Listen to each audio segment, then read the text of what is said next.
Le Qatar, petit émirat du Moyen-Orient d'une superficie de 11 586 km², est devenu indépendant le 3 septembre 1971.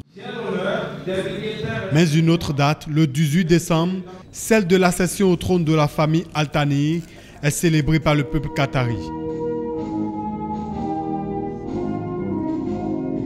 Une commémoration qui a donné lieu à une réflexion sur la coopération entre le Qatar et les autres pays du monde.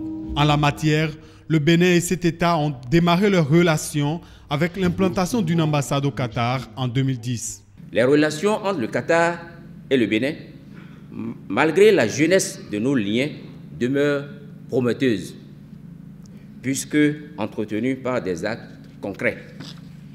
De plus, 4 projets d'accord, promotion et protection réciproque des investissements, coopération économique, commerciale et technique, non-double taxation et imposition, utilisation de la main-d'œuvre béninoise au Qatar, négociés et finalisés, attendent d'être signés par les 2 États.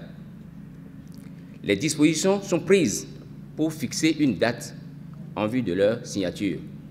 Par ailleurs, de nombreux projets, notamment le projet d'appui à la modernisation des équipements de l'ORTB avec le concours de la chaîne Qatari Télévision Al Jazeera et le projet de construction d'un hôpital de référence au Bénin ont été soumis par le gouvernement béninois aux autorités qataries.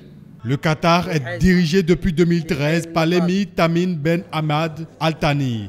Depuis, l'État s'est imposé dans l'univers diplomatique. Il s'est d'ailleurs vu confier l'organisation de la Coupe du monde de football 2022.